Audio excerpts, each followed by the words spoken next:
Former Vice President of Nigeria, Atiku Abubakar, and former Governor of Anambra State, Peter Obi, both of whom were co-contestants as presidential candidates in the last presidential election in Nigeria, have reacted to the state of emergency and suspension of elected government in Rivers State by President Bola Ahmed Tinubu, with Atiku accusing and describing President Bola Ahmed Tinubu as a vested partisan actor in the political turmoil engulfing Rivers State.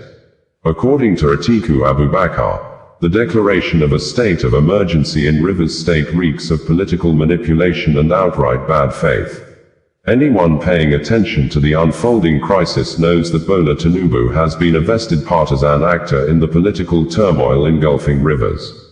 His blatant refusal or calculated negligence in preventing this escalation is nothing short of disgraceful. Beyond the political scheming in Rivers, the brazen security breaches that led to the condemnable destruction of national infrastructure in the state land squarely on the president's desk. Tinubu cannot evade responsibility for the chaos his administration has either enabled or failed to prevent. It is an unforgivable failure that under Tinubu's watch, the Niger Delta has been thrown back into an era of violent unrest and instability, undoing the hard-won peace secured by the late President Umaru Yar'Adua. Years of progress have been recklessly erased in pursuit of selfish political calculations. If federal infrastructure in Rivers has been compromised, the president bears full responsibility. Punishing the people of Rivers State just to serve the political gamesmanship between the governor and President Bola Ahmed Tinubu's enablers in the federal government is nothing less than an assault on democracy and must be condemned in the strongest terms. Peter Obi said, "It is unfortunate that, 60 years after independence and nearly 30 years of our celebrated unbroken civil rule, our democracy is still marred by undemocratic practices and values.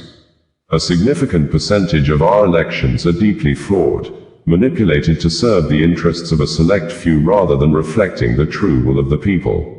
Governance at most levels does not reflect the genuine values and aspirations of the people because the welfare of the citizens is often neglected in practice." Looking at the ongoing crisis in Rivers State, we see yet another glaring example of how our democracy and governance is not serving its purpose, the welfare of the people of Rivers State. The disagreement is not about improving the measurable indices of development, education, healthcare, or lifting people out of poverty, but rather for reasons that do not in any way benefit the people of Rivers State and Nigeria in general. I fully understand the impact of what is happening in Rivers State. The real losers are the people, their welfare and the future of the society the children will live in. My respectful appeal to all those involved is to reconsider their positions and reflect on the grace God has bestowed upon them as leaders. They must think about the suffering people of Rivers State and work towards a better future for their children. My commitment remains to continuously remember them in earnest prayers and to advocate for their well-being.